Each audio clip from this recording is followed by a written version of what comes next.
por ajo që dallon një shtet nga një tjetër është përgatitja dhe masat që ndërmerren për çdo rast.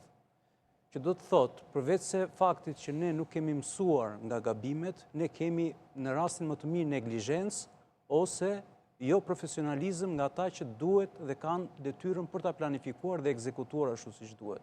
Sigurisht që faktet dhe rrethanat konkrete do të merren vesh gjatë hetimit dhe do dalin detajet, por që nga deklaratat e para që kanë bërë drejtuesit e policisë së shtetit, ngjan me një situatë të pakontrolluar dhe të dalë jashtë kontrolli, kur nga vetë drejtori i përgjithshëm thuhet që unë nuk kam pasur informacion.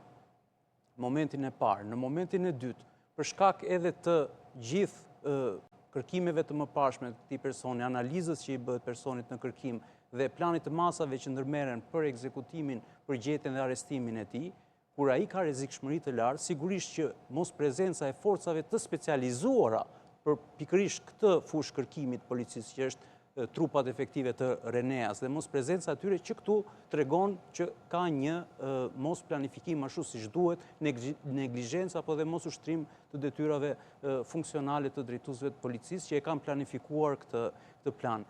Fakti që aty kanë qenë punonjës të trupës së shqiponjave nuk do të thotë që janë trupa të specializuara për pikërisht këtë lloj aksioni. Në mënyrë absolute jo. Ne i shohim dhe në përditshmëri, janë punonjës të policisë së shtetit, të cilët kanë marrë formimin bazë policor, por nuk kanë as mjetet mbrojtëse dhe as të sulmit për raste të tilla. Se me të drejtë nga drejtori i përgjithshëm i policisë u përdor një armë zjarri luftarake, siç është Kallashnikovi. Por këta efektivet e policisë që shkuan... Se çfarë arme mund të përdor një kriminele nuk e kemi në dorë. Absolutisht. Por forcat e policisë me çfarë armë shkuan po ngreu një pyetje?